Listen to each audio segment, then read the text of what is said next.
అండి. అందరూ ఏం చేసిర్రు? లేచిర్రా? నేనైతే లేచి ఇగో మా కొడుకుకైతే ఏదో ఒకటి కావాలన్నాడు. అందుకోసమే నేనైతే ఇగో గర అయితే వండుతున్నానండి. సీటు చేసేస్తున్నా ఆయన కోసం అయితే. నెయ్యి పోసి అయితే గర అయితే బాగా కాల్చుకోవాలండి.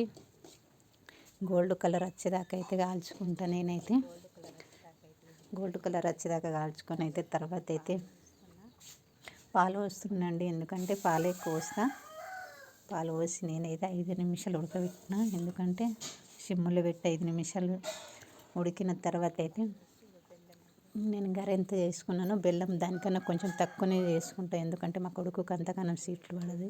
అందుకోసమే తక్కువనే పోసుకుంటా. బెల్లం అయితే తెల్లగా మస్తుందండి. బెల్లంతో చేస్తా. మా కొడుకుకి ఏ విషయంలో అయినా ఏ స్వీట్ కొంచెం కావాలంటే బెల్లంతోనే చేస్తా. అది కూడా కొంచెమే తినిపిస్తా. మా కొడుకుకి ఎక్కువ తినిపియ. కొంచెం స్వీట్ ఎక్కువ పడదు మా కొడుకుకి. అందుకోసమే తక్కువ తినిపిస్తా. బెల్లంతో చేస్తే పిల్లగాళ్ళకి